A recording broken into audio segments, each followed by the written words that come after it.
السلام علیکم۔ آج میں آپ کو اسلامیات کا سیکشن سی سمجھاتی ہوں۔ سیکشن سی مطلب حصہ جی۔ اس میں تفصیلی سوالات ہوتے ہیں اور یہ تقریباً 4 سے 5 سوالات پر مشتمل یہ پورشن ہوتا ہے اور اس میں سے صرف 2 کے جواب مطلوب ہوتے ہیں۔ تو اگر آپ اس کو ڈیٹیل سے جو اس کی ڈیمانڈ ہے تفصیلی سوالات پوچھے گئے ہیں تو تفصیلی ہی جواب چاہیے۔ اس کے 20 مارکس ہوتے ہیں۔ آپ یہ پورے نمبر حاصل کر سکتے ہیں اگر آپ اس کو صحیح اٹیمپٹ کر لیتے ہیں۔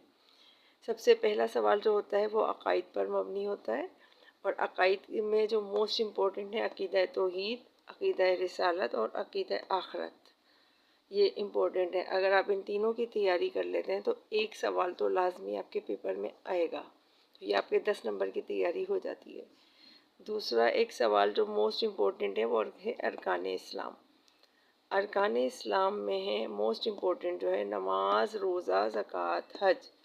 تو اگر آپ ان چاروں کی تیاری کر لیتے ہیں تو ایک اس میں سے ضرور آئے گا آپ کے ایگزام میں، ہر سال ان میں سے ایک لازمی آئے گا۔ تو اگر آپ ان کو اچھے سے پڑھ لیتے ہیں تو ایگزام میں آپ پورے نمبر حاصل کر سکتے ہیں 2 سوالوں کی تیاری کر کے۔ لیکن آپ کے پاس آپشن اور بھی ہیں، آپ اور بھی سوالوں میں جس میں آپ کا انٹرسٹ زیادہ ہے کہ آپ بہت اچھا کر سکتے ہیں اور پورے زیادہ نمبر حاصل کر سکتے ہیں، تو یہ سوال بھی موسٹ امپورٹنٹ ہے۔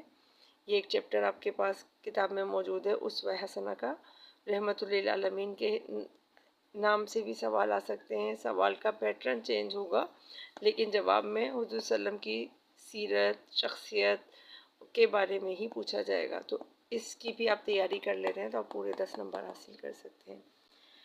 اور موسٹ امپورٹنٹ کویسچن جو قرآن مجید کا تعارف ہے، احادیث کی ڈیفینیشن وغیرہ جو ہے جس میں حدیث کی شرعی حیثیت، تو آپ اگر یہ دونوں پڑھ لیتے ہیں تو ایک سوال کی تیاری یہ بھی ہو جاتی ہے۔ تو ایک سوال جو لازمی آئے گا وہ ہے امام جعفر صادق رحمۃ اللہ علیہ اور حضرت امام ابو حنیفہ رحمۃ اللہ علیہ، ان کی زندگی کے بارے میں ڈیٹیل سے آپ کو جواب دینا ہوگا۔ تو اگر آپ ان دونوں کو پڑھ لیتے ہیں تو ایک لازمی آپ کے اینول ایگزام میں ضرور آئے گا، یہ سوال ضرور آئے گا۔ تو اگر آپ اس کی تیاری کر لیتے ہیں تو آپ پورے 20 مارکس حاصل کر سکتے ہیں۔